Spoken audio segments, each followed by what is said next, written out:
கர்த்தர்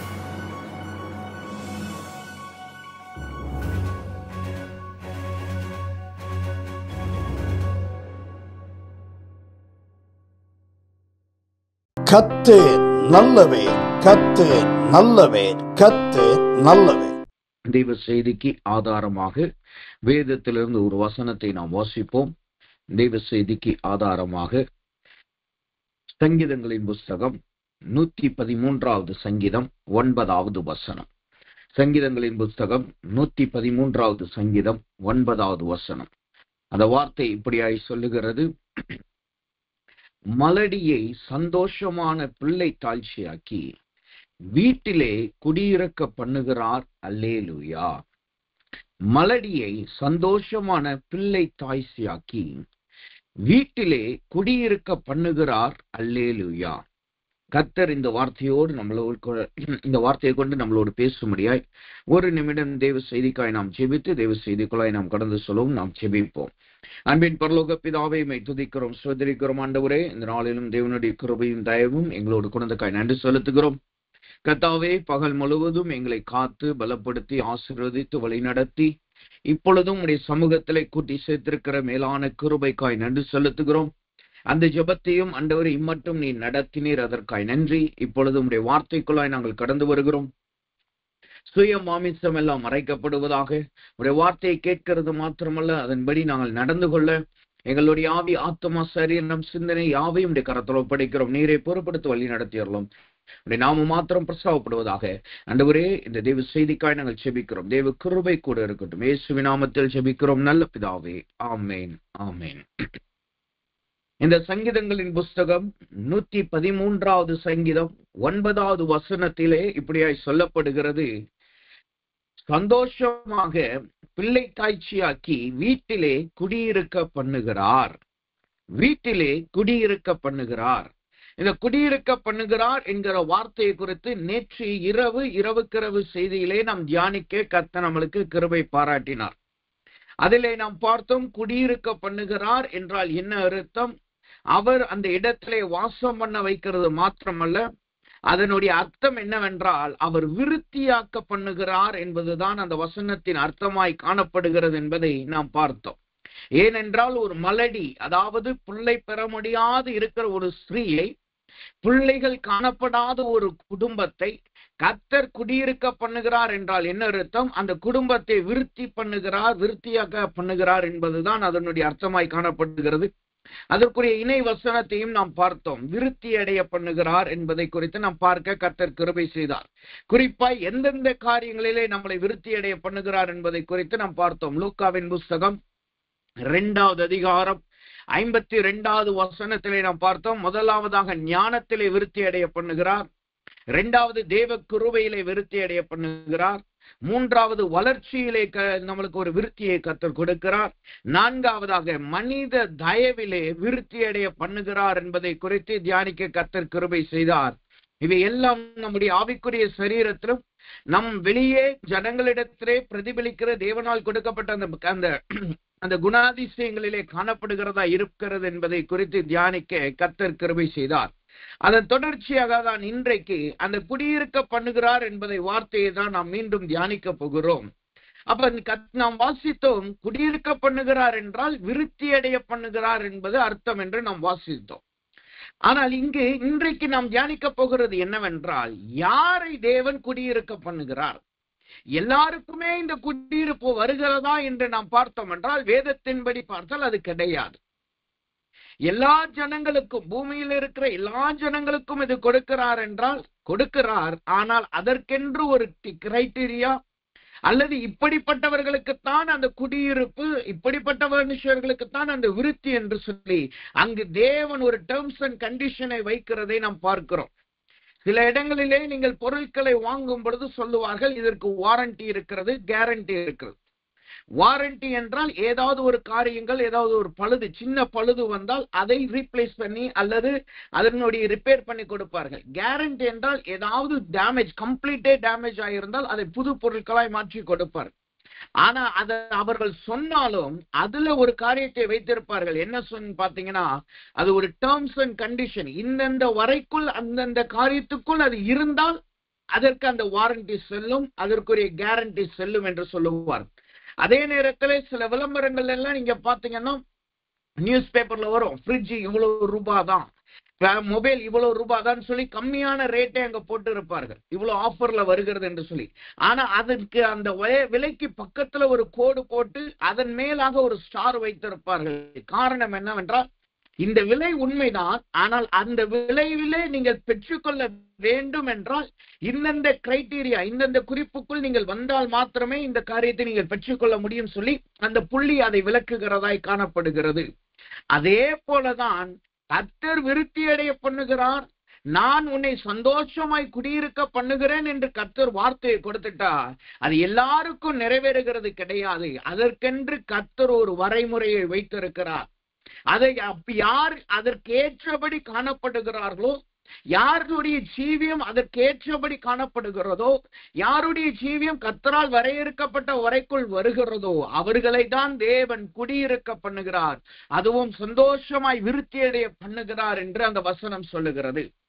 அப்ப யாரை குடியிருக்க பண்ணுகிறார் என்பதை பார்ப்பதற்கு முன்பாக எங்கு அவர் குடியிருக்க பண்ணுகிறார் என்பதை நாம் பார்த்து அதன் பின்பாக யாரை குடியிருக்க பண்ணுகிறார் என்று நாம் பார்க்கலாம். எங்கு குடியிருக்க பண்ணுகிறார்? வசனம் சொல்லுகிறது, எரேமியாவின் புஸ்தகம் 7வது அதிகாரம் 3வது வசனத்தை நாம் வாசித்து பார்த்தோம் என்றால் அந்த வார்த்தை தெளிவாய் சொல்லுகிறது, இஸ்ரவேலின் தேவனாகிய சேனைகளின் கர்த்தர் சொல்லுகிறதாவது, உங்கள் வழிகளையும் உங்கள் கிரியைகளையும் சீர்படுத்துங்கள், அப்பொழுது இந்த ஸ்தலத்திலே குடியிருக்க பண்ணுவேன். எங்கு தேவன் குடியிருக்க பண்ண வைக்கிறாராம் அந்த வார்த்தை தெளிவாய் சொல்லுகிறது, இந்த ஸ்தலத்திலே. அது எந்த ஸ்தலம்? அதைத்தான் நேற்று நாம் வாசித்தோம். உபாகமத்தின் புஸ்தகம் 6வது அதிகாரம் 3வது வசனம் அந்த ஸ்தலத்தை குறித்து சொல்லுகிறது. அது எப்படிப்பட்ட ஸ்தலமாம்? அந்த வசனம் சொல்லுது பாருங்க, உபாகமம் 6:3 சொல்லுகிறது, பாலும் தேனும் ஓடுகிற தேசத்திலே நீ மிகவும் விருத்தி அடைவதற்கும் அவைகளுக்கு செவி கொடுத்து. அந்த வார்த்தை சொல்லுது பாருங்க, பாலும் தேனும் ஓடுகிற தேசத்திலே நீ மிகவும் விருத்தி அடைந்து. அப்படின்னா என்ன அர்த்தம்? அதுதான் தேவனால் ஆசீர்வதிக்கப்பட்ட ஸ்தலத்தை காட்டுகிறது, தேவனால் உருவாக்கப்பட்ட ஸ்தலத்தை காட்டுகிறது. ஏனென்றால் அந்த ஸ்தலம் அப்ப மட்டும் அவங்களுக்கு கொடுக்கப்படல, அதுக்கு முன்பாகவே ஆபிரகாமின் நாட்களிலே அந்த வசனம் அவர்கள் கொடுக்கப்பட்டுருச்சு. இந்த கானான் தேசத்திலே உங்கள் சந்ததி குடியிருப்பார்கள். ஆனா இந்த 400 வருஷங்கள் தேவன் அந்த நிலத்தை பண்படுத்துகிறார், தேவன் அந்த நிலத்தை உருவாக்குகிறார். அது ஒரு ஆசீர்வாதத்தின் ஸ்தலமாய் கர்த்தர் மாற்றுகிறார். ஏனென்றால் நீங்க மோசேயின் நாட்களில் இவர்கள் போய் வேவு பார்க்க போகிறார்கள். அவர்கள் கொண்டு வந்த திராட்சை கொலையை குறித்து நீங்கள் பார்த்தீர்கள் என்றால் 2 பேர் அதை சுமந்து வருகிறவர்களாய் காணப்படுகிறார். இஸ்ரவேல் ஜனங்கள் சொல்றாங்க, அவர்களுக்கு முன்பாக நாம் ஒரு வெட்டுக்கிளிகளை போல இருக்கிறோம். அப்படின்னா என்ன அர்த்தம்? அவர்கள் நல்ல பலவான்களாய் இருக்கிறார்கள், அவர்கள் ஆகாரம் சத்துவமுள்ள ஆகாரமாய் இருக்கிறது, அவர்கள் நம்மளை காட்டிலும் வசதியிலும் பொருளாதாரத்திலும் நிலத்தின் ஆசீர்வாதத்திலும் மனிதனுடைய பலத்திலும் அவர்கள் பெருகி இருக்கிறார்கள் என்பதுதான் அந்த வார்த்தை வெட்டுக்கிளிகளை போல இருக்கிறோம் என்பதை சுட்டி காட்டுகிறது. அப்ப கர்த்தர் இந்த 400 வருஷம் இவர்களை அந்நிய தேசத்துல சேவிக்க வச்சுட்டு இந்த 400 வருஷம் கர்த்தர் அவர்களுக்காய் அந்த தேசத்தை அவர் பண்படுத்துகிறவராய் காணப்படுகிறார். அவர்களை அந்த தேசத்தை உருவாக்குகிறவராய் காணப்படுகிறார். அந்த உருவாக்கப்பட்ட தேசத்துல தான் கர்த்தர் என்ன செய்கிறார்? அவர்களை கொண்டு போய் குடியிருக்க பண்ணுகிறார். அப்ப இங்க வசனம் சொல்லுகிறது, அவர் உங்களை சந்தோஷமாய் குடியிருக்க பண்ணுகிறார் என்றால் என்ன அர்த்தம்? அவர் உங்களுக்காய் ஏற்படுத்தின ஆசீர்வாதத்தின் ஸ்தலத்திலே, உங்களுக்காய் ஏற்படுத்தின பாலும் தேனும் ஓடுகிற இடத்திலே அவர் நம்மளை கொண்டு போய் குடியிருக்க பண்ணுகிற தேவனாய் காணப்படுகிறார். பரதேசியாய் சுற்றி திறந்த ஒடுக்கப்பட்ட நம்மளை விசாலமான ஸ்தலத்திலே கொண்டு போய் வைத்து அங்கு நம்மளை விருத்தி அடைய பண்ணுகிறதான் இந்த குடியிருப்பை காட்டுகிறது. சரி, இங்க வசனம் சொல்லுகிறது இந்த ஸ்தலத்தில், அதாவது பாலும் தேனும் ஓடுகிற தேசத்திலே குடியிருக்க பண்ணுகிறார். அப்ப யாரை குடியிருக்க பண்ணுகிறார் என்ற அந்த வசனத்திலே நாம் வாசித்தோம் என்றால் அந்த எரேமியாவின் புஸ்தகம் 7வது அதிகாரம் 3வது வசனம் தெளிவாய் சொல்லுகிறது யாரை குடியிருக்க பண்ணுகிறாராம். அந்த வசனத்தை நான் வாசிக்கிறேன். எரேமியாவின் புஸ்தகம் 7வது அதிகாரம் 3வது வசனம் இப்படியே சொல்லுகிறது, இஸ்ரவேலின் தேவனாகிய சேனைகளின் கர்த்தர் சொல்லுகிறார், உங்கள் வழிகளையும் உங்கள் கிரியைகளையும் சீர்படுத்துங்கள், அப்பொழுது உங்களை இந்த ஸ்தலத்திலே குடியிருக்க பண்ணுவேன். யாரை குடியிருக்க பண்ணுகிறாரா? அந்த வார்த்தை தெளிவை சொல்லுது பாருங்க. யாருடைய வழிகள் சீர்பட்டு இருக்கிறதோ, யாருடைய கிரியைகள் சீர்பட்டு காணப்படுகிறதோ, அவர்களை மாத்திரம் தேவன் இந்த விருத்தி என்கிற குடியிருப்பை கர்த்தர் கொடுக்கிறார்.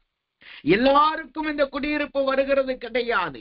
யாருடைய வழிகளும் கிரியைகளும் சீர்பட்டு இருக்கிறது, ஒழுங்கான நிலைமையிலே காணப்படுகிறது. இந்த சீர்பட்டு ஒழுங்கு என்பது கர்த்தருடைய பார்வையில் இருக்கிறவர்களை காட்டுகிறது. உலகத்தின்படி ஒழுங்காய் இருக்கிறது, சீர்பட்டு இருக்கிறது, அது உலகத்தின்படி என்பது அது தேவனின் வரையறைக்குள்ள வராது. ஏன்னா உலகம் ஒரு கிரைட்டீரியா வச்சிருக்கு.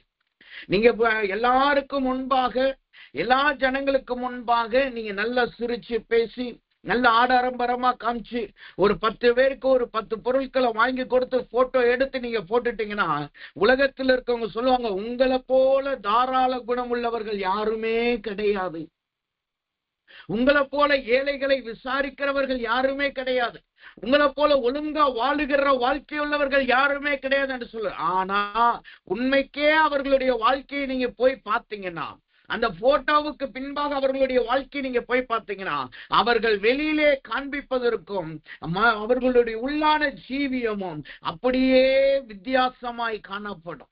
அவர்கள் யாரையும் நேசிக்க மாட்டார்கள், யாருக்கும் அவர்கள் உதவி செய்ய வரமாட்டார்கள், யாருக்கும் அவர்கள் துணை நிற்க மாட்டார்கள். அவர்கள் வழிகள் எப்படிப்பட்டதா இருக்கும் நீங்க பாத்தீங்கன்னா, சீர்கெட்ட வழிகளாய் காணப்படும். இன்றைக்கு பூமியிலே நிறைய செய்திகள் நாம் கேள்விப்படுகிறோம், நிறைய காரியங்கள் நாம் கேள்விப்படுகிறோம். அதெல்லாம் உலகத்தினுடைய காரியங்கள். ஆனா இங்கு சொல்லப்படுகிற சீரான வாழ்க்கை, சீர்பட்ட கிரியை என்பது என்ன? அது கர்த்தருடைய பார்வையிலே சீர்பட்ட கிரியை.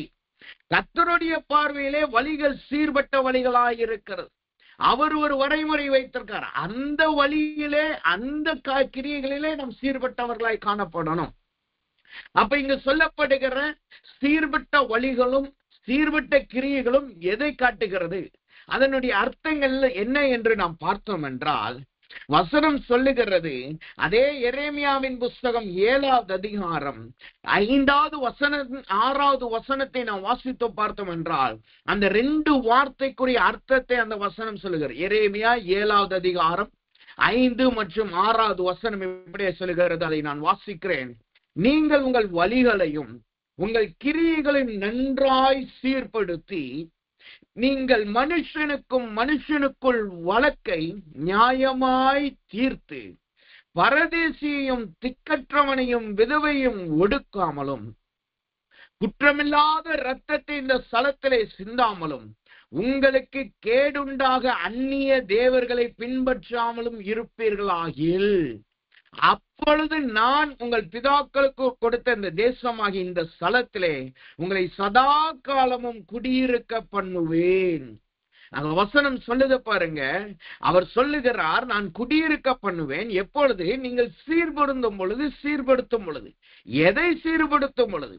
எந்த கிரியைகள் சீர்படுத்தும் பொழுது? அங்க 4 காரியம் சொல்லுகிறது. என்னென்ன காரியமாம்? 5வது வசனம் 6வது வசனம் அதை சொல்லுது பாருங்க. மனுஷனுக்குள்ளாக வழக்கை நியாயமாய் முதலாவது வழக்கை நியாயமாய் தீர்க்கிறதிலே நாம் சீர்பொருந்த வேண்டியது அவசியமா இருக்கிறது. 2வதாக அந்த வார்த்தை சொல்லுகிறது, ஒடுக்கப்படுகிறது இல்லாதவர்களாய் நாம் காணப்பட வேண்டும். 3வதாக அந்த வசனம் சொல்லுகிறது, ரத்தம் சிந்தாதவர்களாய் இருக்க வேண்டும். 4வதாக அந்நிய தேவர்களை பின்பற்றாதவர்களாய் காணப்பட வேண்டும். இந்த 4 காரியங்கள் தான் கிரியைகளும் வழிகளும் சீர்படுத்தப்பட்டதை காட்டுகிறது. இந்த 4 காரியங்களில் நாம் நேர்மையாய் இருக்கும் பொழுது, இந்த 4 காரியங்களை கர்த்தர் சொல்லுகிறபடி வாழும் பொழுது நாம் சீர்பொருந்தினவர்களாய் நாம் காணப்படுகிறோம். நாம் சதா காலமும் குடியிருக்க பண்ணப்படுகிற ஜனங்களாய் நாம் காணப்படுகிறோம். அப்ப அங்க 4 காரியம் சொல்லுகிறது. முதலாவதாக அந்த 4 காரியங்களை நாம் தியானித்து ஜெபிப்போமாக. அந்த முதலாவதாக அங்கு சொல்லப்படுகிற வார்த்தை என்ன? எதிலே நாம் சீர்பட்டு இருக்க வேண்டுமா? வசனம் சொல்லுகிறது, வழக்கை நியாயமாய் தீர்த்து. வழக்கை நியாயமாய் தீர்த்து. யாருடைய வழக்கை நியாயமாய் தீர்த்து, அந்த வார்த்தை தெளிவாய் சொல்லுகிறது, மனுஷனுக்கு உள்ளும் உள்ள வழக்கை நியாயமாய் தீர்க்கணும். மனுஷனுக்கும் உள்ள வழக்கு, 2 மனிதர்களுக்கும் இடையே இருக்கிற வழக்கை நீங்கள் நியாயமாய் தீர்க்கணும். இன்னொரு வார்த்தையில சொல்ல போனா, உங்களுக்கும் இன்னொரு மனுஷனுக்கும் இடையே இருக்கிற உறவுகள், உங்களுக்கும் இன்னொரு மனுஷனுக்கும் இடையே இருக்கிற வழக்குகளை நாம் நியாயமாய் தீர்க்கிறவர்களாய் இருக்க வேண்டும். அப்ப இங்க நியாயமாய் தீர்க்கிறது என்பது எதை காட்டுகிறது? மனுஷனுக்குள்ளாய் இருக்கிற வழக்கை நாம் நியாயமாய் தீர்க்கிறது எதை காட்டுகிறது? வசனம் இப்படியாய் சொல்லுகிறது. எசேக்கியேலின் புஸ்தகம் 18வது அதிகாரம் 8வது வசனத்தை நாம் வாசித்தோம் என்றால், எசேக்கியேலின் புஸ்தகம் 18வது அதிகாரம் 8வது வசனத்தை நாம் வாசித்தோம் என்றால், அந்த வார்த்தை தெளிவாய் சொல்லுகிறது, வட்டிக்கு கொடாமலும் பொலிச்சை வாங்காலும் அநியாயத்துக்கு தன் கையை விலக்கி மனுஷனுக்குள் வழக்கை உண்மையாய் தீர்த்து. அங்க இந்த வழக்கை குறித்து அந்த வசனம் சொல்லுது பாருங்க. எதிலே நாம் நியாயமாய் இருக்க வேண்டுமா? அந்த வார்த்தை சொல்லுது பாருங்க, வட்டிக்கு கொடாமலும் பொலிச்சை வாங்காமலும் அநியாயத்துக்கு தன் கையை விலக்குகிறதும். நமக்கும் நம்முடைய மனிதர்களுக்கும் இடையே இருக்கிற காரியத்திலே நம் வட்டிக்கு கொடாத ஜனங்களாய் காணப்பட வேண்டியது அவசியமாய் இருக்கிறது. இன்றைக்கு நிறைய ஜனங்கள் இந்த வட்டி என்கிற காரியத்திலே தான் மாட்டிக்கொள்ளுகிறார்கள். அதனுடைய புதிய பேர் என்ன? இஎம்ஐ அல்லது லோன். இந்த லோன் என்கிற காரியத்திலே மாட்டிக்கொள்ளுகிறவர்களாய் காணப்படுகிறார். நாம் கடன் கொடுக்கிறவர்களாய் அழைக்கப்பட்டிருக்கோம். வசனம் சொல்லுது, தெளிவாய் சொல்லுது, இது 2ஐயும் நம்ம குழப்பி கூடாது. ஏனென்றால் நாம் கடன் வாங்குவதில்லை, இனிமேல் நீங்கள் கடன் கொடுக்கிறவர்கள். ஆனால் அதே நேரத்தில் நாம் வட்டிக்கு கொடாத ஜனங்களாய் காணப்பட வேண்டும் என்று அந்த வார்த்தை சொல்லுகிறது. வட்டி வாங்காத அனுபவம் என்பது என்ன? அதனுடைய அர்த்தம் என்ன? யாத்ராகமத்தின் புஸ்தகம் 22வது அதிகாரம் 25வது வசனத்தை நீங்க வாசித்து பார்த்தீங்கன்னா அந்த வார்த்தை சொல்லுகிறது. யாத்ராகமம் 22:25 சொல்லுகிறது, உங்களுக்குள் சிறுமைப்பட்டு இருக்கிற என் ஜனங்களின் ஒருவனுக்கும் நீங்கள் பணம் கடனாக கொடுத்திருந்தால் வட்டி வாங்குகிறவர்களைப் போல் அவனிடத்தில் வட்டி வாங்க வேண்டாம். வார்த்தை தெளிவாய் சொல்லுது பாருங்க. கடன் கொடுக்க கூடாது என்று அந்த வசனம் சொல்லல, கடன் வாங்கக்கூடாது என்பதை வசனம் சொல்லுது. ஏன்னா கர்த்தர் நம்மளை ஆசீர்வதித்திருக்கிறார். ஆனா அதே நேரத்துல நீங்க இன்னொருத்தவருக்கு உதவியாய் ஒரு கடனை நாம் கொடுத்திருந்தால் அதிலே நாம் வட்டி வாங்குகிற ஜனங்களாய் நாம் காணப்படக்கூடாது. அந்த வட்டி என்பது அவர்களை சிறுமைப்பட்டவர்களை நாம் இன்னும் வாதிக்கிறதாய் காணப்படுகிறது என்று அந்த வசனம் சொல்லுகிறது. அப்ப முதலாவதாக நம்முடைய நியாயம் தீர்க்கிறதிலே நாம் சீர்பட்டவர்களாய் இருக்கணும்னா என்ன அர்த்தம்? மற்றவர்களிடத்திலே வட்டி கொடுப்பதும் வட்டி வாங்குகிற ஜனங்களாய் நாம் காணப்படக்கூடாது. நாமும் வட்டிக்கு பொருட்கள் வாங்குறதும் வட்டிக்கு பணத்தை வாங்குகிறவர்களாயும் நாம் இருக்கக்கூடாது. அதே நேரத்திலே நாம் வட்டிக்கு மற்ற பொருட்களை பணத்தை மற்ற ஜனங்களுக்கு கொடுக்கிறவர்களாய் நாம் காணப்படக்கூடாது என்று வசனம் சொல்லுகிறது. இதை வாசிக்கும் பொழுது சில ஜனங்கள் சொல்லுவார்கள், சிலர் என்ன சொல்லுகிறார்கள் என்றால், அதாவது அந்நியனுக்கு நீ வட்டி கொடுக்கலாம் என்று வசனம் சொல்லுகிறது. அந்நியனுக்கு நீங்கள் வட்டி கொடுக்கலாம், ஆனால் சகோதரனுக்கு நீ வட்டி கொடாதே, வட்டி வாங்காதே என்றுதான் வசனம் சொல்லுகிறது என்று சொல்லுவார். ஆனால் இந்த புதிய ஏற்பாட்டு காலத்திலே கிருபையின் நாட்களிலே நாம் எல்லாருமே தேவனுக்குள்ளாய் சகோதரர்களாய் காணப்படுகிறோம். அது புறஜாதியானாய் இருக்கலாம், நல்லது தேவனால் ரட்சிக்கப்பட்ட மனுஷனாய் இருக்கலாம், யாராய் இருந்தாலும் சரி, எல்லாருமே தேவனுக்குள்ளாய் சகோதரர்களும் சகோதரிகளுமாய் அழைக்கப்பட்டு இருக்கிறோம். அவர்களுடைய புத்திரர்களாய் தான் நாம் அழைக்கப்பட்டிருக்கிறோம். அதுதான் இயேசுவின் நாட்கள் நம்மளுக்கு கிடைத்த ஒரு கிருபை. அந்த கிருபையின் காலத்துக்குள்ளாக தான் நாம் காணப்படுகிறோம். அப்படி நாம் பார்த்தோம் என்றால் நாம் இந்த பூமியில யாரிடத்திலும் வட்டியும் வாங்கக்கூடாது, நாம் வட்டிக்கு கொடுக்கிறவர்களாயும் நாம் காணப்படக்கூடாது. அப்ப அந்த காரியத்திலே முதலாவது நாம் சீர்படுத்தப்படுகிறவர்களாய் காணப்படணும். இன்னைக்கு நம்முடைய ஜீவியத்திலே நம்முடைய எண்ணங்கள் வட்டிக்கு வாங்குகிற காரியத்தை நோக்கி ஓடுகிறதா இருக்கிறதா? நான் இந்த பொருளை இந்த நேரத்துல நான் வாங்கிக்கிறேன், பின்னாடி கொஞ்சம் கொஞ்சமா வட்டி கொடுத்து நான் அடைச்சுக்கிறேன். இன்னைக்கு நான் இந்த செய்திக்கு முன்பாக ஒரு 3 மணி நேரத்துக்கு முன்பாக யூடியூப்ல சின்ன ஷார்ட்ஸ் பார்த்துக்கிட்டு இருக்கும்போது ஒரு காரியத்தை நான் பார்த்தேன். அதுல திடீரென்று அதை ஸ்க்ரோல் பண்ணும்போது திடீர்னு ஒரு ஷார்ட்ஸ் வந்துச்சு. அந்த ஷார்ட்ஸ் என்னன்னா, அந்த வீடியோ என்னன்னு நீங்க பாத்தீங்கன்னா, அதுல ஒரு மனுஷன் வேதனையோட பேசுறாப்ல. என்ன வேதனைன்னா, அவர் சொல்றாரு, நம்ம லோனுக்கு வீடு வாங்கிடவே கூடாது, அதாவது ஹவுஸ் லோன் வாங்கிடவே கூடாது. அவர் எத்தனையோ லட்சத்துக்கு ஹவுஸ் லோன் வாங்கி இருக்கிறாப்ல. அதுல 4 வருஷத்துக்கு அவர் பணத்தை கட்டி இருக்கிறாப்ல. ஒவ்வொரு மாசமும் பணத்தை கட்டி இருக்கிறார். ஒவ்வொரு மாசமும் வட்டியோட சேர்த்து கட்டி இருக்கிறார்.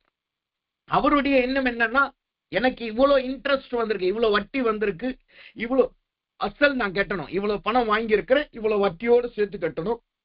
அப்ப நான் கெட்ட பணம் எல்லாமே ரெண்டையும் சேர்த்து கழிக்கிறது என்று சொல்லி அவர் நினைச்சு கொண்டு 4 ஆண்டுகள் அவர் பணத்தை கட்டி இருக்கிறார். அந்த 4 ஆண்டுகளும் அவர் பணத்தை கட்டிட்டு நீங்க பாத்தீங்கன்னா, அவர் போய் ஒரு நாள், அதாவது 208 மாதம் அவர் அந்த பணத்தை தொடர்ந்து கட்டியிருக்கிறார். அவருக்கு அந்த பணத்தை கட்டிட்டு 48 மாதங்கள் அந்த பணத்தை கட்டிட்டு அவர் போய் ஒரு நாள் போய் பேங்க்ல போய் ஒரு ஸ்டேட்மெண்ட்டுக்காக கேட்கறதுக்காக என்ன லெவல்ல இருக்குன்னு சொல்லி பார்த்திருக்கிறார்.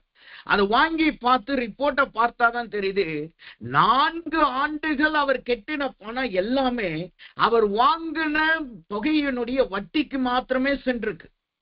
அசல்ல 1 ரூபாய் கூட கழிக்கப்படல, அசல்ல 1 ரூபாய் கூட குறையல, வட்டிக்கு மட்டுமே சென்றிருக்கு 4 ஆண்டுகள். இன்னும் அவர் வட்டியை கட்டிட்டு அதுக்கப்புறம் தான் அசலில் இருந்து அவர்கள் பணத்தை எடுக்கிறவர்களாய் காணப்படுகிறார். இது இந்த நாட்கள்ல அது நடைபெறுகிறதாய் காணப்படுகிறது. இது வீட்டு காரியத்துல மாத்திரம் இல்ல, இன்னைக்கு சின்ன சின்ன பொருட்கள் வாங்குறது, ஏன் கையில பயன்படுத்துகிற மொபைல் பொருட்கள் வாங்குறதை கொண்டு முதற்கொண்டு ஈஸியா போய் நம்ம அதை வட்டிக்கு வாங்குகிறவர்களாய் நாம் காணப்படுகிறோம். ஆனா இங்க வசனம் என்ன சொல்லுது பாருங்க, நாம் வட்டிக்கு வாங்குகிறவர்களாயும் காணப்படக்கூடாது, வட்டிக்கு கொடுக்கிறவர்களாய் காணப்படக்கூடாது. நீங்க யாருக்காவது நாம் உதவி செய்ய விருப்பப்படுகிறோமா? யாருக்காவது நம்மளிடத்துல கர்த்தர் சொல்லிட்டாரு, திக்கற்றவர்களுக்கும் ஏழைகளுக்கும் உதவி செய்யுங்கன்னு சொல்லிட்டாரு, ஏன்ட்ட ஒரு 10,000 ரூபாய் இருக்கு, எக்ஸ்ட்ரா இருக்கு, நான் அதை கடன் கொடுக்கிறேன்னு சொல்லி யாருக்காவது நீங்கள் உதவி செய்ய விரும்புறீங்களா? அதை தாராளமாய் நாம் கொடுக்கலாம், அது கர்த்தருடைய ஆசீர்வாதம். ஆனா அதே நேரத்துல அந்த 10,000 ரூபாயை நான் கொடுத்தா எனக்கு இவ்வளவு நீ இன்ட்ரெஸ்ட் கொடுக்கணும்னு சொல்லி வட்டிக்காய் நாம் கொடுக்கிறவர்களா இருந்தால் அதிலே நாம் சீர்பட வேண்டியது அவசியமா இருக்கிறது. உலகத்தான் வட்டி கொடுப்பதை போல நாம் வட்டிக்கு கொடுக்க கூடாதுதான் அந்த வசனம் தெளிவாய் சொல்லுகிறது. யாத்ராகமத்தின் புஸ்தகம் 22வது அதிகாரம் 25வது வசனத்தை மீண்டும் வாசிக்கிறேன் பாருங்க. அந்த வார்த்தை தெளிவாய் சொல்லுகிறது, வட்டி வாங்குகிறவர்களை போல அவனிடத்திலே வட்டி வாங்க வேண்டாம். வேதத்திலே ஒரு வசனம் சொல்லுகிறது, எப்படி வட்டி வாங்குகிறார்கள் என்றால் 100ல் 1 பங்கு என்று சொல்லி வட்டி வாங்குகிறவர்கள் வட்டிக்கு வாங்குகிறார்களாம். அதைத்தான் வேதம் அந்த வசனத்தை சொல்லுகிறது. அந்த கடன் கொடுத்தவர்கள் 100ல் 1 பங்கு வட்டிக்கு வாங்குகிறார்களாம்.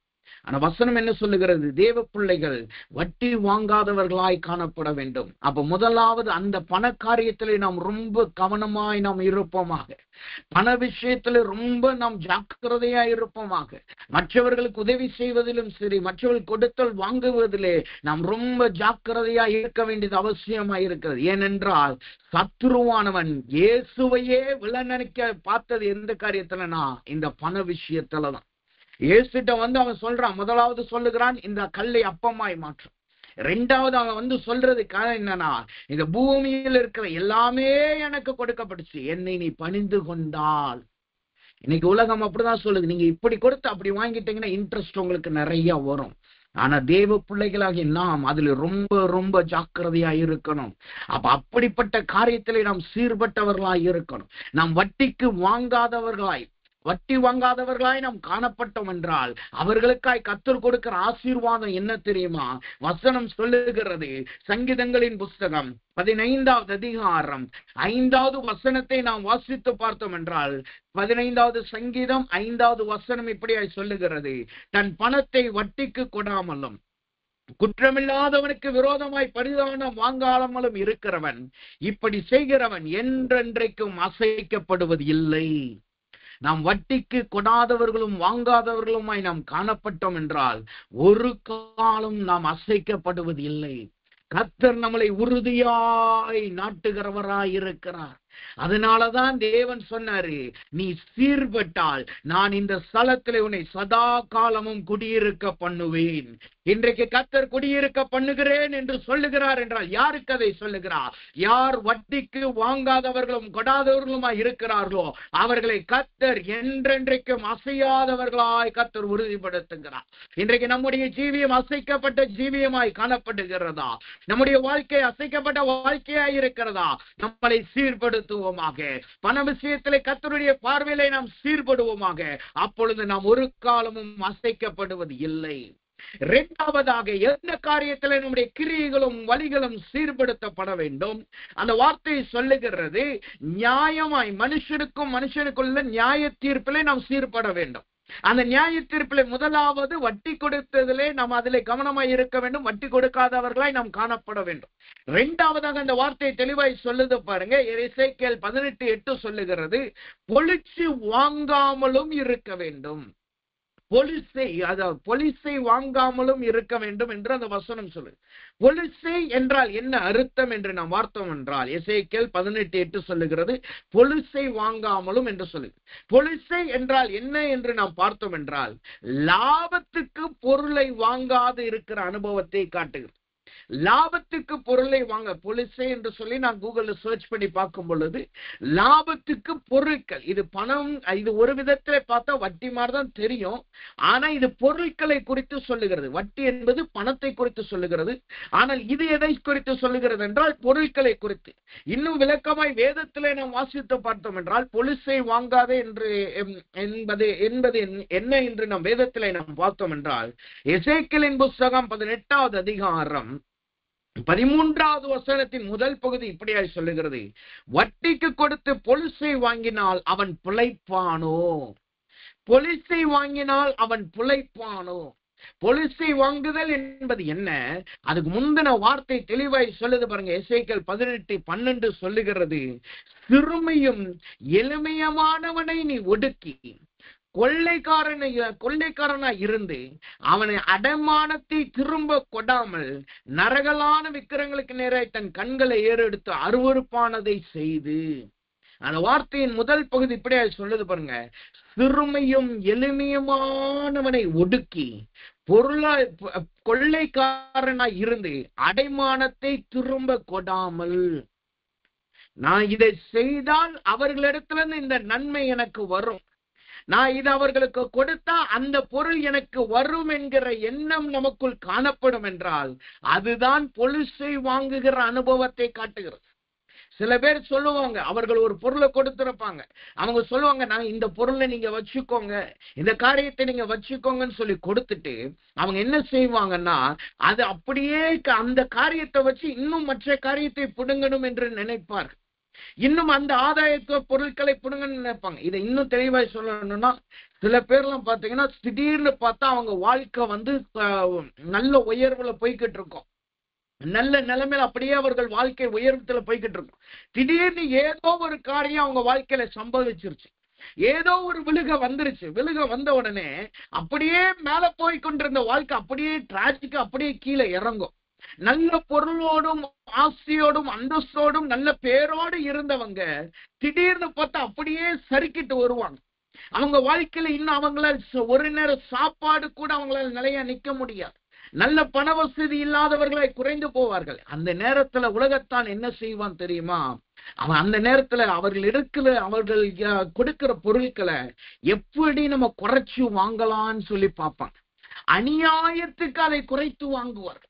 சில நாட்களுக்கு முன்பு டேடியோட பேசிக்கிட்டு இருக்கும்போது அவர்கள் பார்த்த ஒரு காரியத்தை சொன்னார்கள். நியூஸ் பேப்பர்ல வந்ததோ நியூஸ்ல வந்த காரியத்தை. அது என்னவென்றால், ஒரு ஏதோ போலீஸோ அல்லது ஏதோ ஒரு இடத்துல வண்டி எல்லாத்தையும் ஏலத்துக்கு விடுறாங்க.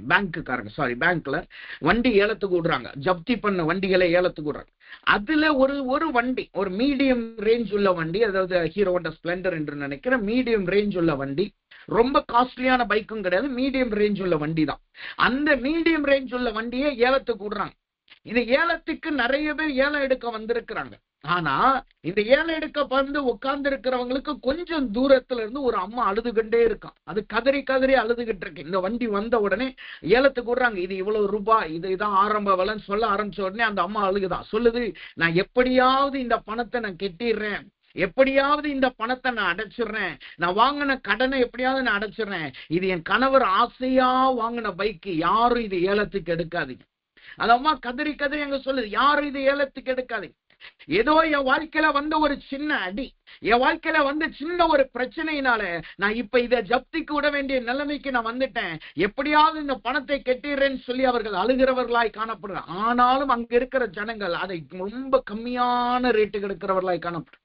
இன்னைக்கு உலகம் அப்படிதான் போய்கிட்டு இருக்கு. யார் கீழே விழுவா, அவனிடத்துல இருக்கிற பொருட்களை நாம எப்படி எடுத்துக்கிறது, அவனிடத்துல இருக்கிற பொருட்களை எதற்கு எப்படி ஆதாயம் பண்ணி கொடுது. ஒன்றை நன்றாய் புரிந்து கொள்ளணும். நீங்க நாம் அவர்களிடத்தில் இருக்கிற பொருட்களை நமக்கு ஆதாயமாய் மாற்றிக் கொள்ளுகிறது தவறு கிடையாது.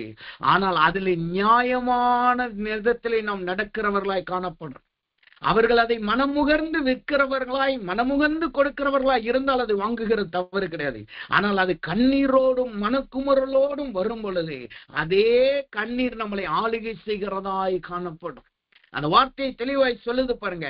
சிறுமையும் எளிமையுமானவனை ஒடுக்கி அடைமானத்தை திரும்ப கொடாமல், அடைமானத்தை திரும்ப கொடாமல் அவர்கள் கண்ணீரோடு கொடுக்கும் பொழுது, அல்லது ஒரு பொருட்களை நீங்க சொல்லி வாங்கிட்டீங்கன்னா அதை கண்டிப்பாய் திரும்ப கொடுக்கணும் என்பதுதான் தேவனுடைய வார்த்தையா இருக்கிறது.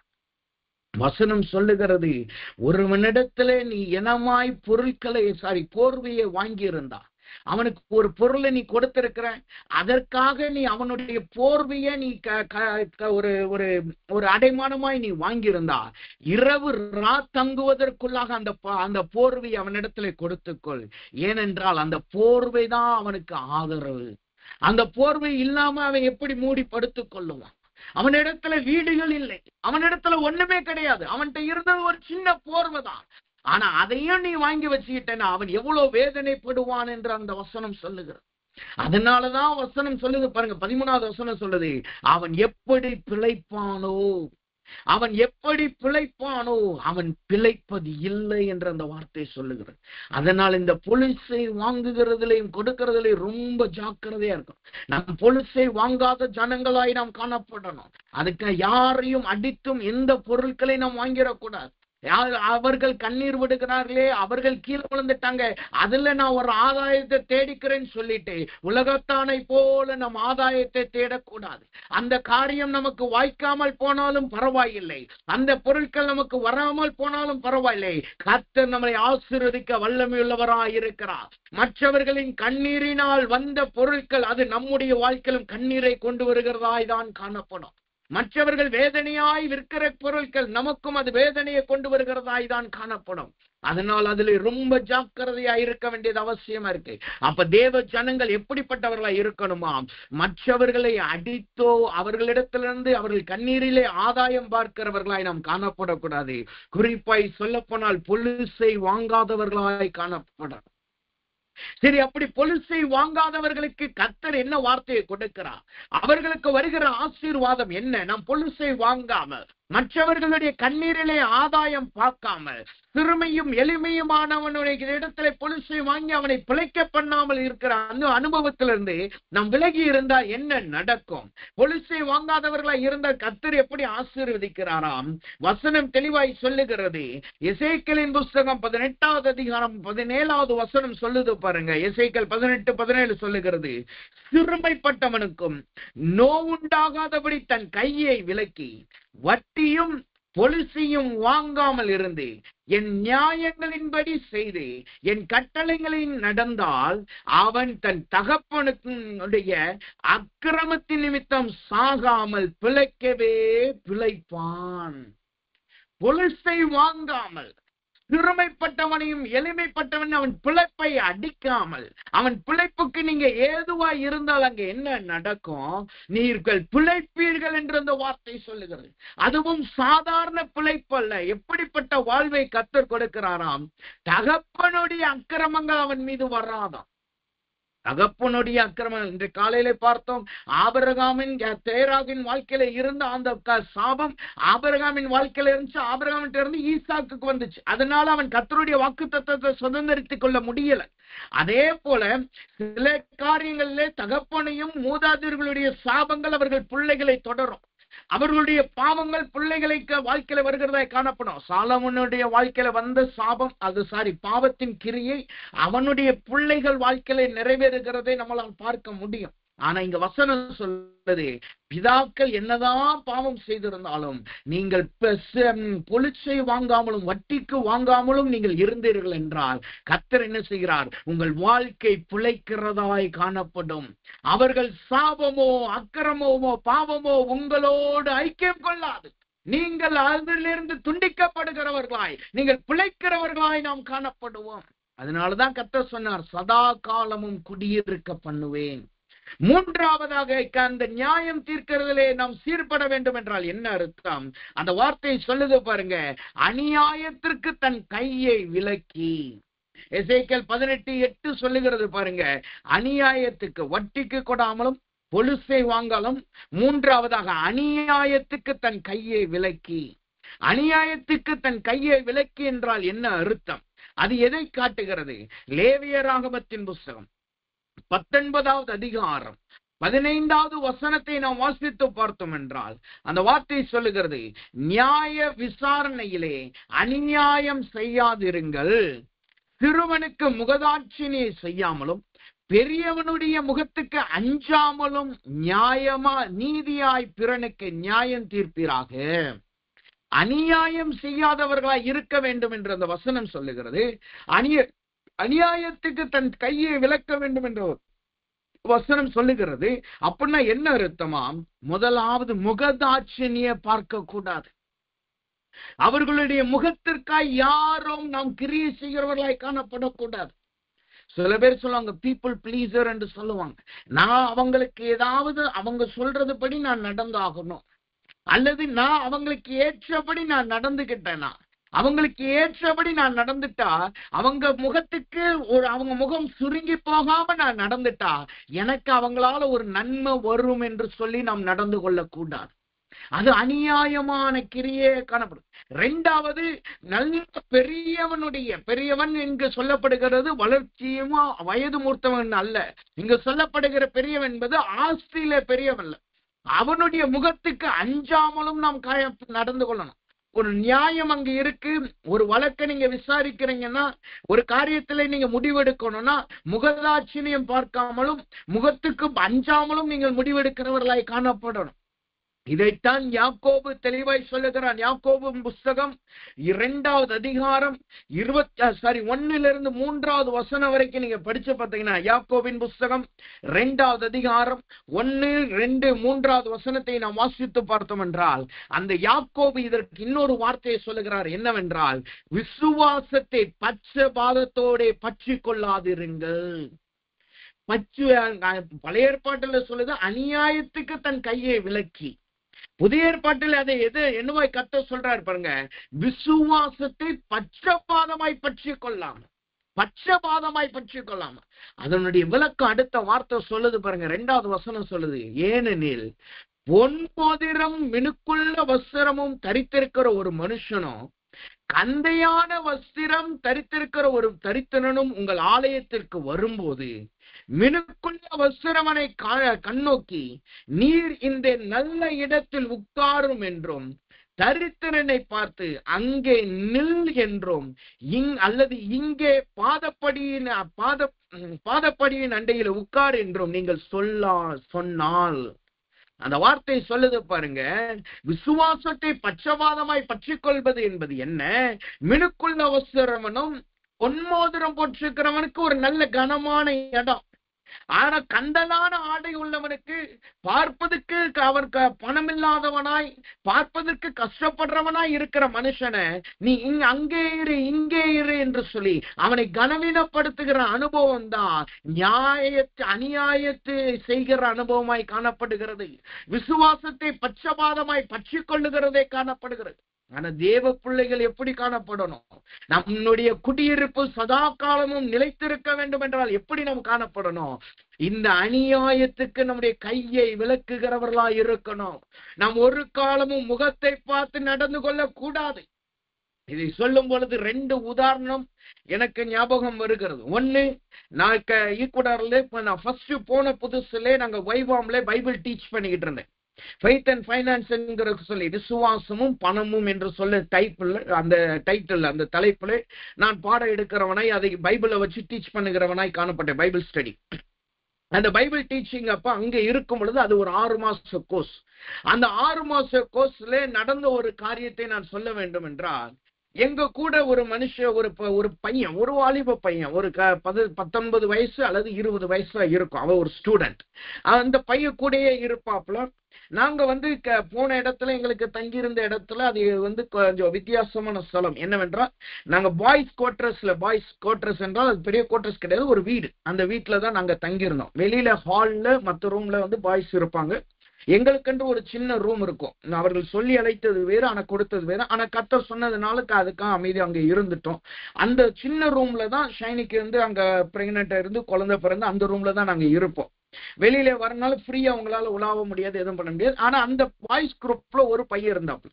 அவருடைய பேர் டேவிட். அவரு இருந்துட்டு அவரை குறிச்சு நீங்க பாத்தீங்கன்னா, அந்த பையனை பாத்தீங்கன்னா ரொம்ப சாதாரணமா இருப்பாப்புல.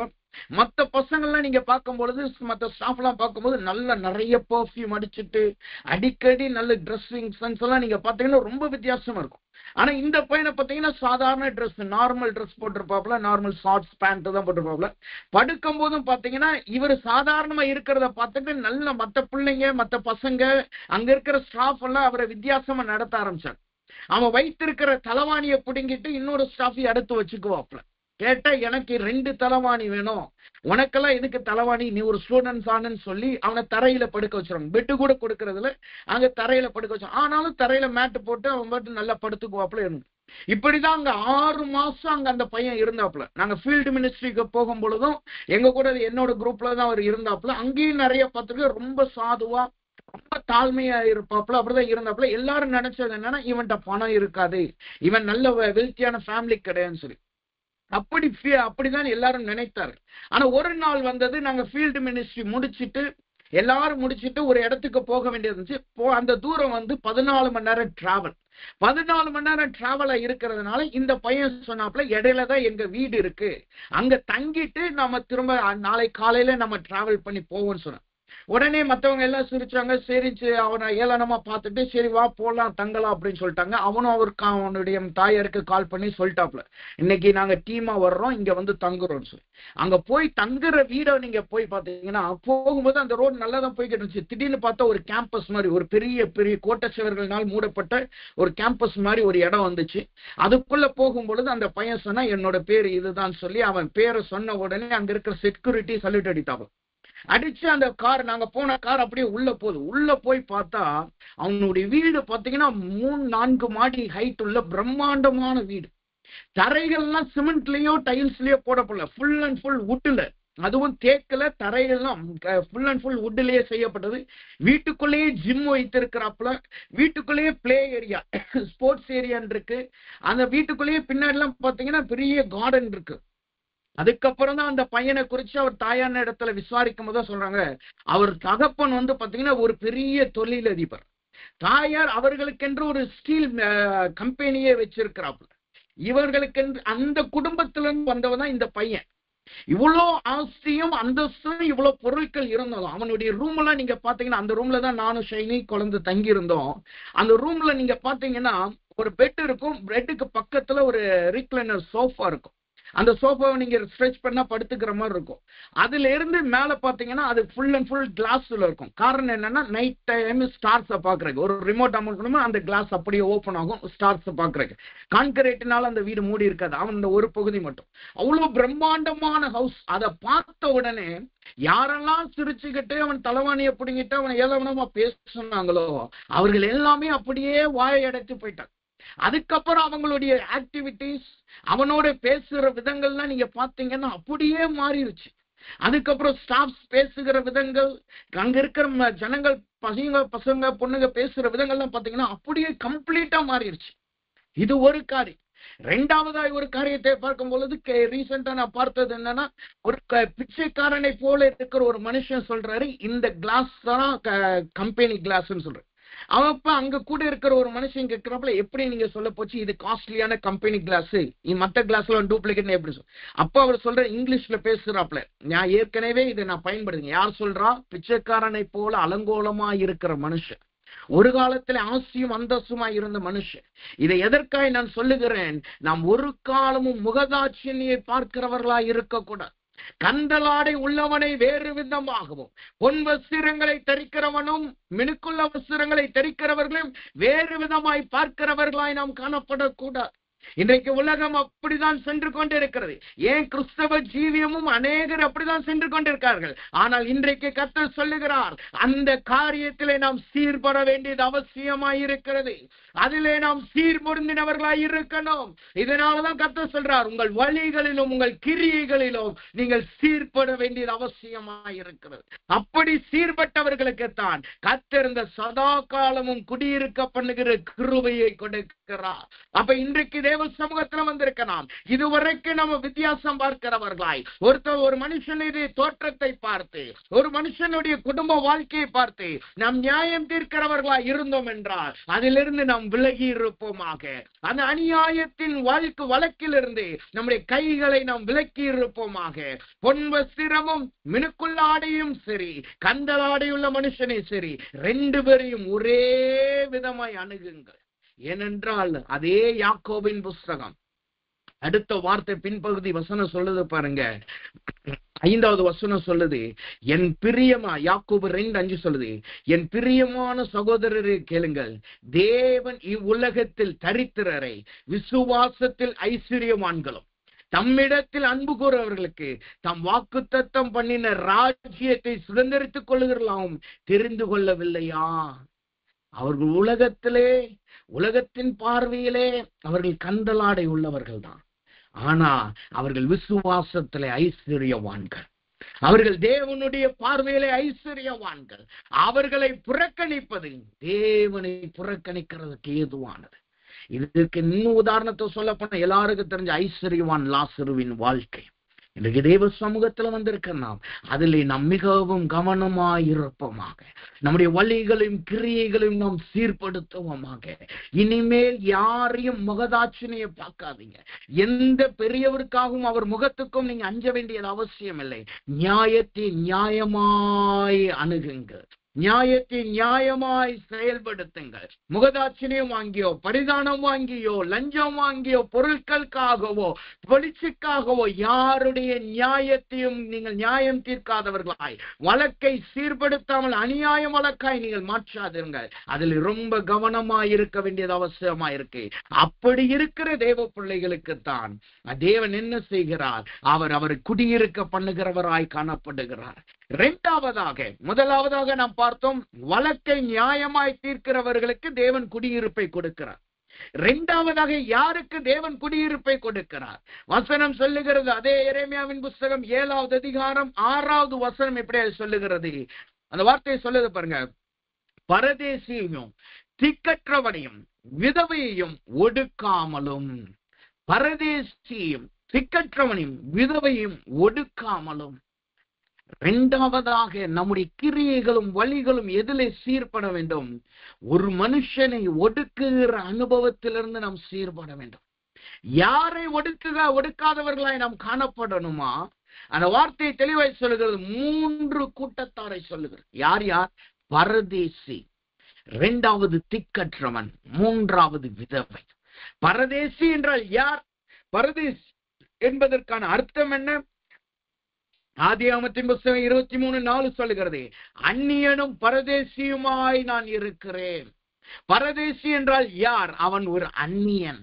அந்த இடத்துக்கோ அந்த பொருளுக்கோ அந்த வீட்டுக்கோ சொந்தக்காரன் கிடையாது. நீங்க இருக்கிற வீடு, நீங்க இருக்கிற தெருவிலே ஒரு மனுஷன் வேறு மனுஷனா வந்தா, அந்த இடத்துக்கு சம்பந்தமில்லாதவனா வந்தா அவன் ஒரு பரதேசி. அந்நியன் அவன்தான் பரதேசி. இரண்டாவதா இந்த வசனம் சொல்லுது, திக்கற்றவர்களை ஒடுக்க கூடாது. திக்கற்றவர்கள் என்றால் யார்? திக்கற்றவர்கள் என்றால் யார் என்றால், சங்கீதங்களின் புஸ்தகம் 68வது சங்கீதம் 5வது வசனம் சொல்லுகிறது. அது என்னவென்றால், தகப்பனில்லாத பிள்ளைகள், தகப்பனில்லாத பிள்ளைகள், தாயில்லாத பிள்ளைகள், இவர்கள் தான் திக்கற்றவர்கள் என்று அந்த வசனம் சொல்லுகிறது. அவர்கள் தகப்பன் அவர்களுக்கு ஆதரவு இல்லாத பிள்ளைகள் இருக்கிறார்கள் அல்லவா, அவர்களை நாம் ஒடுக்குகிறவர்களாய் காணப்படக்கூடாது. அவங்களுக்கு ஆதரவு இல்லை, அவங்களுக்கு சப்போர்ட் பண்ண யாரும் இல்லை, அவங்களுக்கு பேசுவதற்கு யாரும் இல்லை என்று சொல்லி அவர்களை ஒடுக்குகிறவர்களாய் நாம் காணப்படக்கூடாது. மூன்றாவதா இந்த வசனம் சொல்லுகிறது, விதவைகள். விதவைகள் என்றால் யார்? நம்மளுக்கு நல்லா தெரியும், கணவனையோ மனைவியையோ இழந்தவர்கள். கணவனையோ மனைவியையோ இழந்தவர்கள், ரெண்டு பேருமே விதவைதான். தமிழர் கணவனுக்கு ஆண்களுக்கு விதவைன்னு சொல்றது கிடையாது. ஆனா ஆண்கள் மனைவியை இழந்திருந்தா அவர்களும் விதவைதான். பெண்கள் கணவனை இழந்திருந்தா அவர்களும் விதவைதான். இந்த விதவைகளை ஒடுக்குகிறவர்களாய் நாம் காணப்படக்கூடாது. அந்த வார்த்தையை சொல்லுகிறது பாருங்க, ஒடுக்காமலும் இருங்கள். ஒடுக்காமல் இருங்கள் என்றால் என்ன அர்த்தம்? மல்கியாவின் புஸ்தகம் 3வது அதிகாரம் 5வது வசனம் ஒடுக்குதலுக்கு ஒரு அர்த்தத்தை கொடுக்குது. அந்த வார்த்தையை சொல்லுது பாருங்க, நான் நியாய தீர்ப்பு செய்யும்படி உங்களிடத்தில் வந்து சூனியக்காரருக்கும் விபச்சாரருக்கும் பொய்யனையும் இடுகிறவர்களுக்கும் எனக்கு பயப்படாமல் விதவைகளுக்கும் திக்கற்ற பிள்ளைகளுக்கும் கூலிக்காரரின் கூலியை அபகரித்துக் கொள்ளுவர்களும் பரதேசிக்கு அநியாயம் செய்கிறவருக்கு விரோதமாய். அந்த வசனம் சொல்லுது பாருங்க, ஒடுக்குதல் என்றால் என்ன அர்த்தம்? திக்கற்றவர்களும் விதவைகளுக்கும் கிடைக்க வேண்டிய கூலியை கொடாதவர்கள், அவர்களுக்கு கிடைக்க வேண்டிய நியாயம், அவர்களுக்கு கிடைக்க வேண்டிய ஆதரவு, அவர்களுக்கு கிடைக்க வேண்டிய ஆசீர்வாதம், அவர்களுக்கு கிடைக்க வேண்டிய கனத்தை நாம் கொடாதவர்களாய் இருந்தோம் என்றால் அது ஒடுக்குதலை காட்டுகிறது. பரதேசியை அநியாயமாய் நடத்துகிறவர்களாய் இருந்தா, அவன் இந்த ஊருக்காரன் கிடையாது, அவன் இந்த ஊர் மனுஷன் கிடையாது, அவனுக்கு ஒரு தேவை இருக்கு, அவனை அநியாயமா நடத்துற என்ன ப்ராப்ளம் சொல்லி அவனுக்கு அந்த நியாயமாய் அவனிடத்தில் நடக்காமல் இருந்தோம் என்றால் அதுதான் ஒடுக்குதலை குறித்து இந்த வசனம் சொல்லு. ஆனா இந்த 3 பேருக்கு இருக்கிற கானம் என்ன தெரியுமா? அவர்களை கர்த்தர் யாரோடு ஒப்பிடுகிறார் தெரியுமா? உபாகமத்தின் புஸ்தகம் 14வது அதிகாரம் 29வது வசனத்தை நீங்க படிச்சு பார்த்தீங்கன்னா அந்த வார்த்தை ஆச்சரியமான ஒரு வசனத்தை சொல்லுது. பரதேசியும் திக்கற்றவனையும் விதவைகளையும் யாரோட கர்த்தர் இணைக்கிறார் தெரியுமா? வசனம் சொல்லுது பாருங்க, உபாகமம்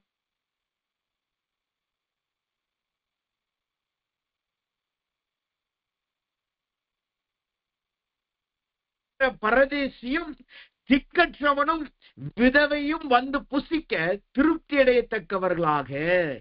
யாரோடு இந்த 3 பேரை கர்த்தர் இணைத்து பேசுகிறார் பாருங்க, லேவியன். இந்த 3 பேரை குறித்து கர்த்தர் என்ன சொல்லுகிறார்?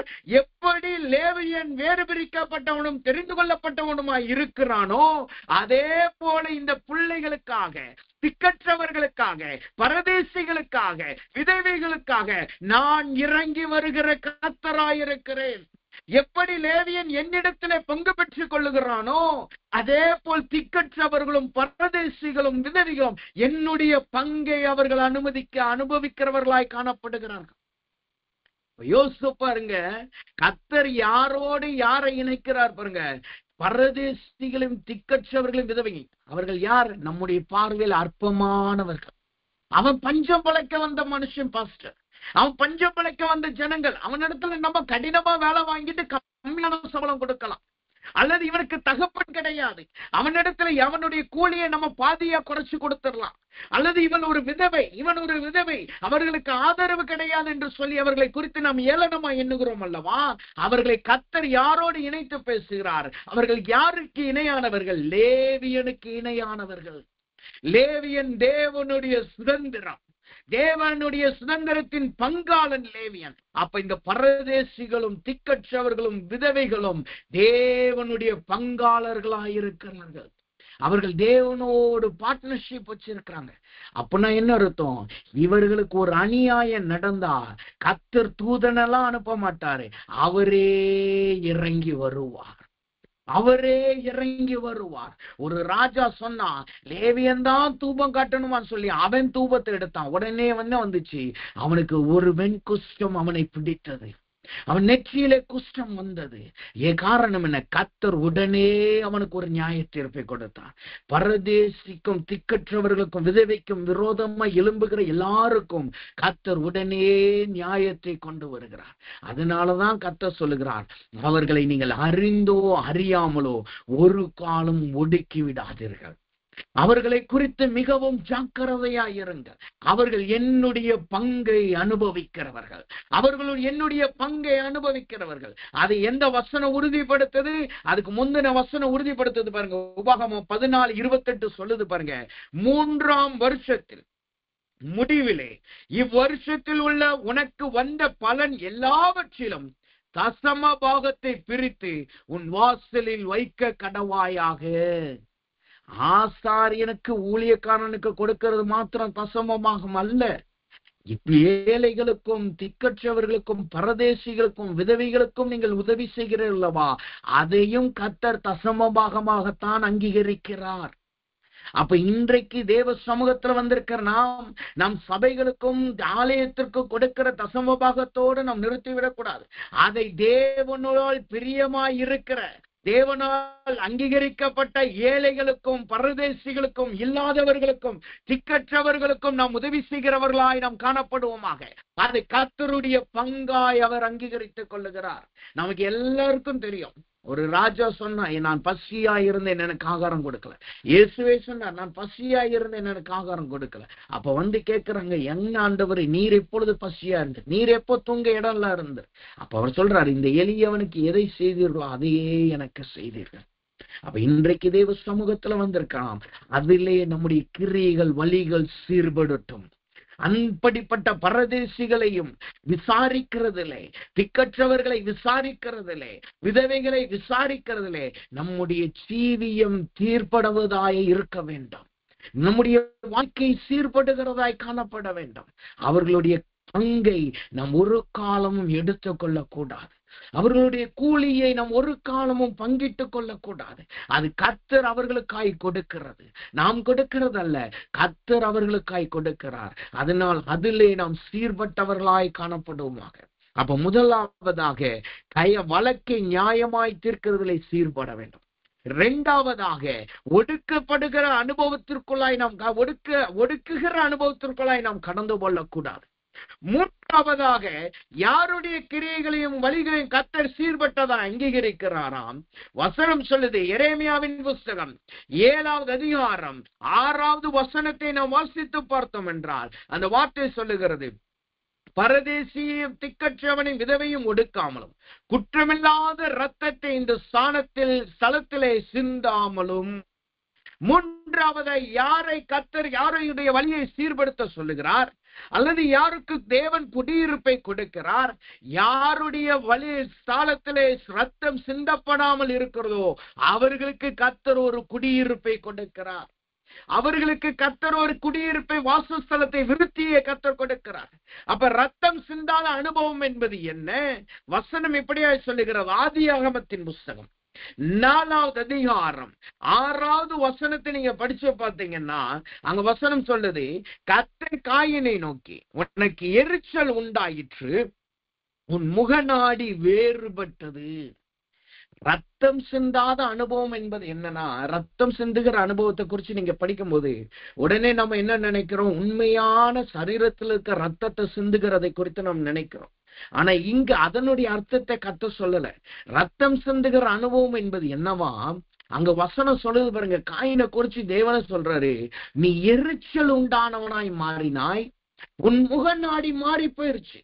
உனக்குள்ளாக ஏன் எரிச்சல் இருக்கிறது, உனக்குள்ள உன் முகம் ஏன் மாறி போயிருச்சு? அது என்ன அர்த்தம்? அது ஒரே வார்த்தையில சொன்னா, பொறாமையின் அனுபவம். அவங்க நல்ல கார் வச்சிருக்கிறாங்க, எனக்கு அந்த கார் இல்லை, அதனால நான் எப்படியாவது அதை நான் வாங்கணும். அவங்ககிட்ட நல்ல நிலைமையில இருக்கிறாங்க, எனக்கு அந்த நிலைமை இல்லை, எப்படியாவது நான் நியாயம் செய்தோ எப்படியாவது அந்த நிலைமைக்கு நான் வந்துடணும். பொறாமையின் அனுபவத்தை அது காட்டுகிறது. கர்த்தர் சொல்றாரு பாருங்க, உனக்கு ஏன் எரிச்சல் உண்டாயிற்று, உனக்கு ஏன் உன்னுடைய முகநாடி மாறிடுச்சு? யோசித்து பாருங்க. கடைசியா நம்முடைய வாழ்க்கையில நம்முடைய முகநாடி எப்ப மாறுச்சு? யாருடைய ஆசையோ யாருடைய வாழ்க்கையை பார்த்து நீங்க யோசிக்க ஆரம்பிச்சீங்க? அவங்க நல்லா வந்துட்டாங்க, நான் இன்னும் இப்படியே இருக்கிறேனே. அவர்கள் நல்லா வந்துட்டாங்க, அவங்க பார்த்து நல்லா சிரிச்சு பேசி இருப்போம். ஆனா கடந்து வந்த உடனே அவன் ஒரு காலத்துல என்கிட்ட வாங்கி சாப்பிட்டவன் பாஸ்டர். அந்த மனுஷன் ஒரு காலத்துல என்கிட்ட என்னுடைய குடும்பத்துல இருந்து நான் கொடுத்தாதான் அவங்க வீட்டுல சாப்பாடு. அப்படி இருந்த மனுஷன் இன்னைக்கு நல்ல நிலைமைக்கு வந்துட்டான்.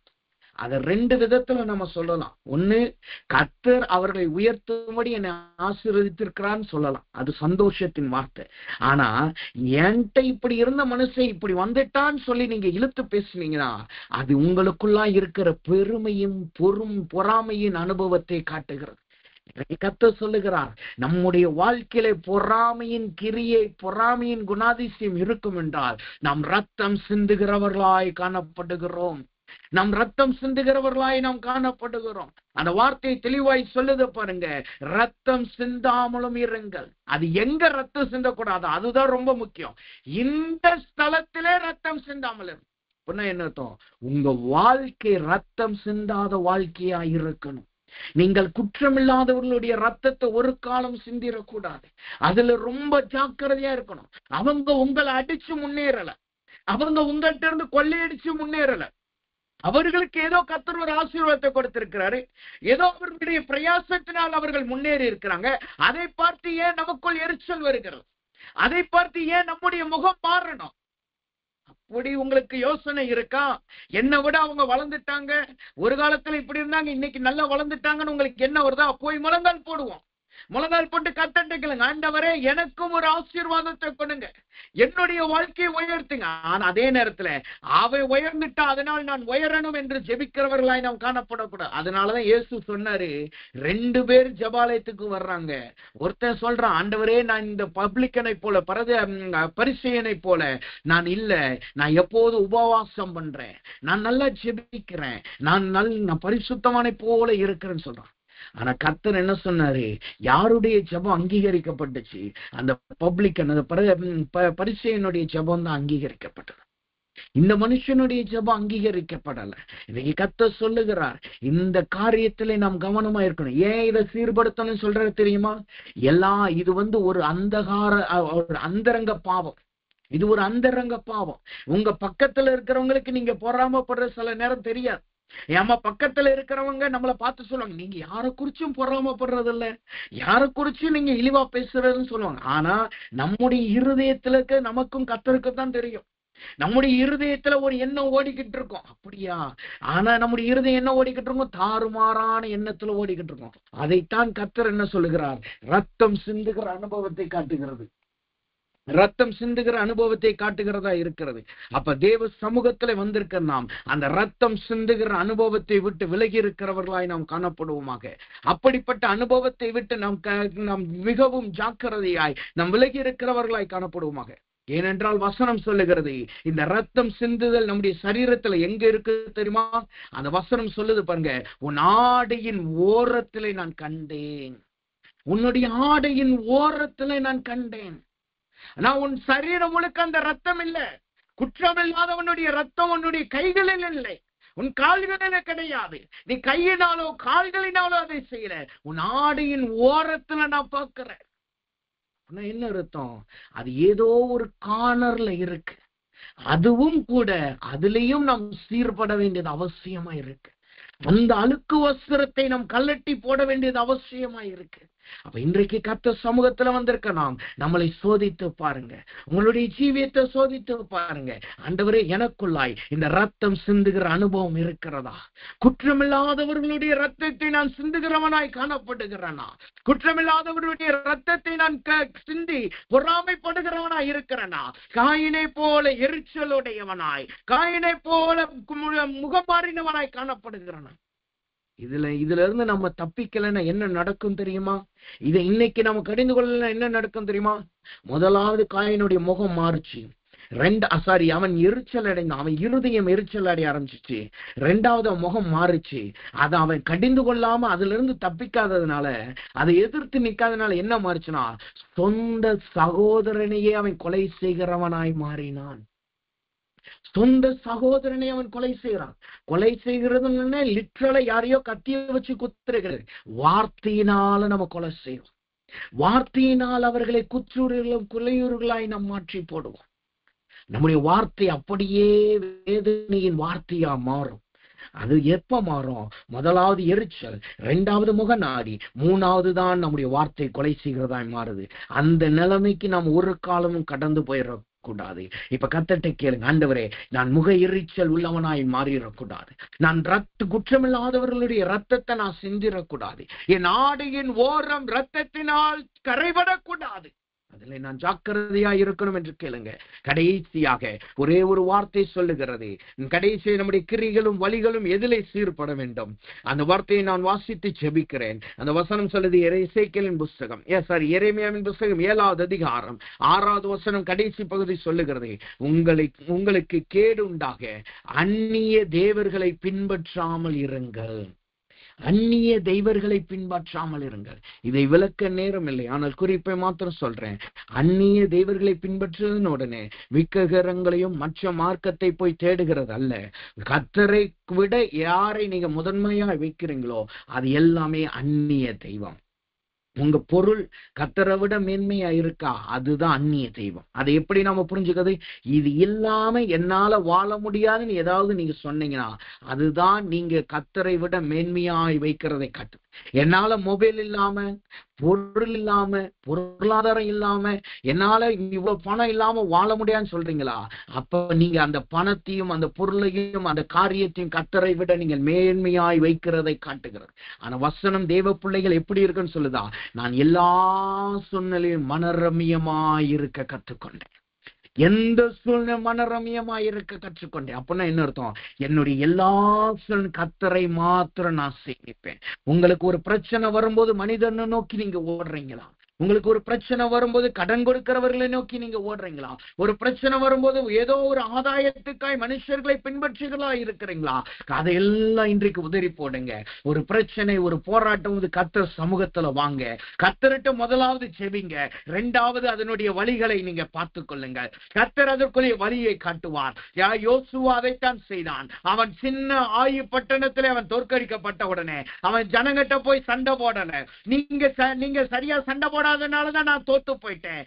பெரிய எரியோவையே நான் பிடிச்சேன். சின்ன ஆயு பட்டணத்தை என்னால மேற்கொள்ள முடியல, ஏன்னா நீங்க சண்டை போடல அப்படின்னு சொல்லி ஜனங்கிட்ட அவன் சண்டை போடல. அவன் என்ன செய்தான்? தேவனுடைய சமூகத்திலே போய் விழுந்தான். கர்த்தர் சொன்னார், ஏன் நீங்க விழுந்து கிடக்கிறாய்? எழுந்து கொண்டு உன்னை பலப்படுத்திக்கொள். மீண்டும் கர்த்தர் ஒரு வழியை அவனுக்கு காண்பித்து கொடுத்தார்.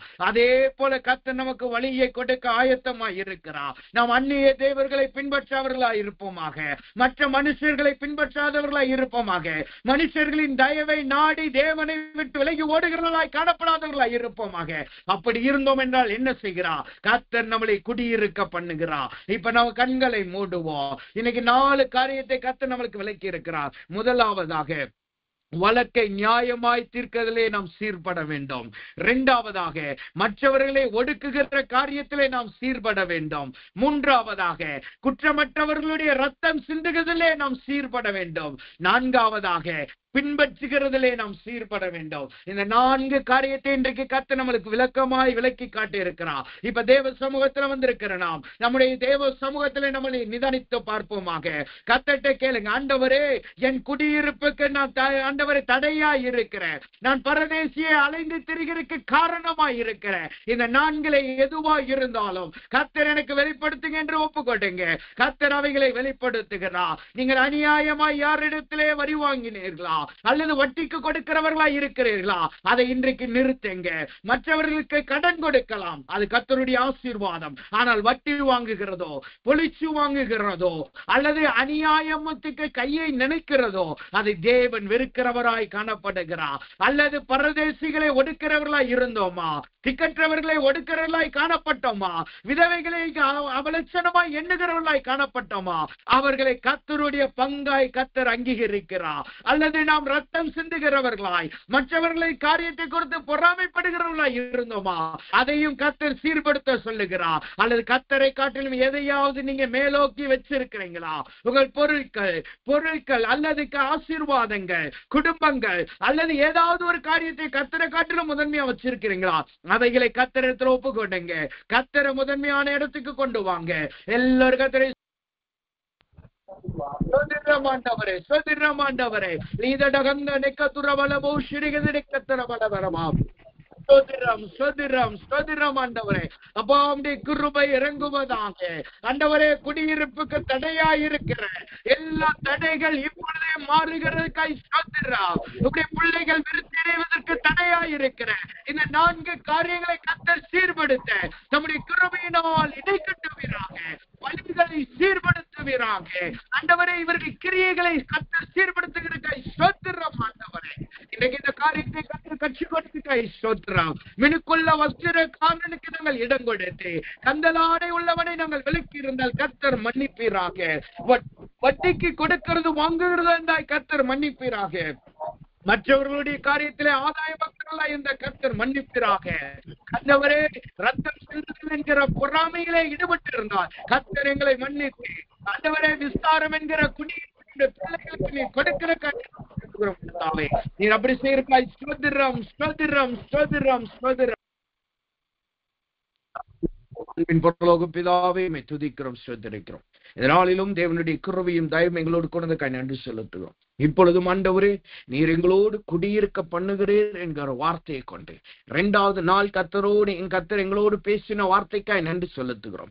யாரை குடியிருக்க பண்ணுகிறீர், எந்த தேசத்திலே குடியிருக்க பண்ணுகிறீர் என்பதை கர்த்தர் காண்பித்ததுக்காய் நன்றி செலுத்துகிறோம். கர்த்தாவே, ஆண்டவரே, இஸ்ரவேல் சிறையிருப்பில் இருந்தாலும் கர்த்தர் அவர்களுக்காய் ஒரு ஸ்தலத்தை ஆயத்த பண்ணினது போல கர்த்தர் எங்களுக்காய் ஆயத்தம் பண்ணுகிற ஸ்தலத்திலே நாங்கள் குடியிருக்க கர்த்தர் தம்முடைய கிருபையினால் எங்களை இடைக்கட்டி கொள்ளுவீராக.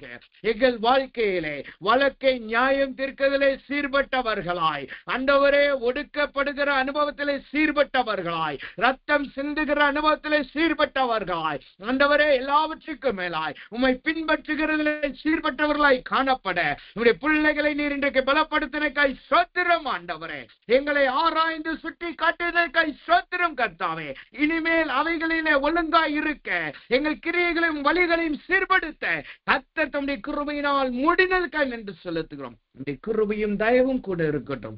இவைகளில் ஜெயம் கொண்டவர்களாய் நாங்கள் வாழ்ந்து ஆண்டவரை விருத்தி அடைந்து குடியிருக்க பண்ண கர்த்தர் பாராட்டின கிருபைக்காய் நன்றி செலுத்துகிறோம். எல்லா துதி கன மகிமை உமக்கே செலுத்துகிறோம். இயேசுவின் நாமத்தில் ஜெபிக்கிறோம் நல்ல பிதாவே. ஆமென், ஆமென்.